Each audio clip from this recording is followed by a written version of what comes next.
Бүгін логикалық қателіктер туралы видеолардың жалғастырғым келіп тұр. Тағы да бір логикалық қателік, ол өте жиі кездесетін, өте оңай табылатын, өте керемет адамдар жиі жіберетін қателік, ол сұрақтың пайда болуы болып табылады. Бірақ осы өте жиі кездеседі, өте оңай табылады дегенмен, бұл өте үлкен сіздің дәлелдеуіңізге теріс нәрсе алып келеді. Осы логикалық қателікті жібермеу керек. Бұл сұрақтың пайда болуы деп аталады. Кез келген нәрседе тыңдап отырғанда адамда жалпы кез келген нәрседе, мысалы келтіретін болсақ, сұрақ қабылданатын болса, ол адамға түсініксіз деген нәрсе, адамға дәлелденбеген, адам оны толықтай қабылдамады. Сондықтан оған адам сенбейді де, оған ешқашан оған бара алмайды. Сондықтан сіздің ойларыңызда, тұжырымдамаңызда қарап отыру керек. Әрбір сөйлем сайын, әрбір 4-5 сөйлем сайын олардың байланысын. Оларда сұрақ қалып қоятын болса, не үшін осылай, неге осылай, мен әлі түсінбедім деген сияқты. Демек, ол әлі нәрсе түсіндірілмеген, дәлелденбеген нәрсе. Ал осындай нәрселерді дұрыс деп қабылдау, дұрыс деп аудиторияға жеткізу логикалық қателік болып табылады. Сондықтан оны қарап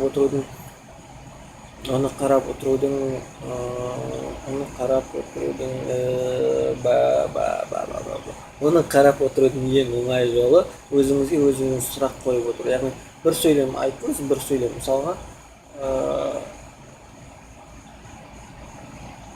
мысалға өте танымал емес мамандықтарды идеалды қылып жарнамалау, ол жаман нәрсе деп айттыңыз. Осы кезде бізден бірінші сұрақ пайда болды.